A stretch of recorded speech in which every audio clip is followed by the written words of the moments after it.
La più piccolina, vedendo così al volo, mi sembrava che qualcosina di nuoto facesse, però, oppure stava leggermente a galla. Quella un po' più grande stava andando sotto subito. Non è che in quei momenti hai molto tempo da pensare, o lo fai subito o non lo fai più.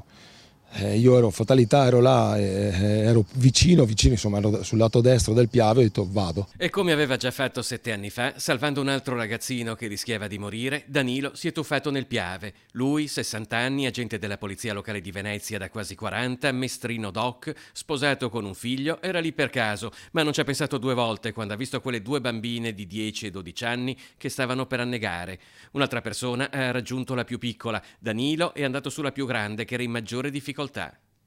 Galleggiava con fatica, gli occhi erano un po' aperti, un po' chiusi subito, e quindi a fatica riusciva a stare a galla. Un colpo andava a galla, un colpo cercava una galla, arriva su con le braccia e un altro attimo andava sotto. Non è che poi uno che si sta negando ti dà una mano, devi girarlo e prenderlo da dietro e sul collo e tirarla su.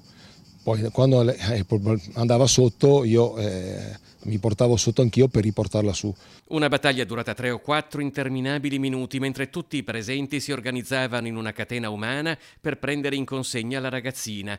Una catena umana con la prima persona in acqua fino al busto, che è servita poi a soccorrere anche Danilo. La fatica di salvare la ragazzina lo aveva lasciato senza forze in balia della corrente. Io cercavo di nuotare, ma le braccia non le muovevo, e sì che di colpo tra me e me ho anche pensato, ma come non so più nuotare, è impossibile. Eppure le gambe non le muovevo più e neanche le braccia. Nel momento in cui stavo andando sotto mi sono visto davanti il film Il Gladiatore, col viale e i cipressi, io accarezzavo il grano e da distante vedevo mia moglie e mio figlio.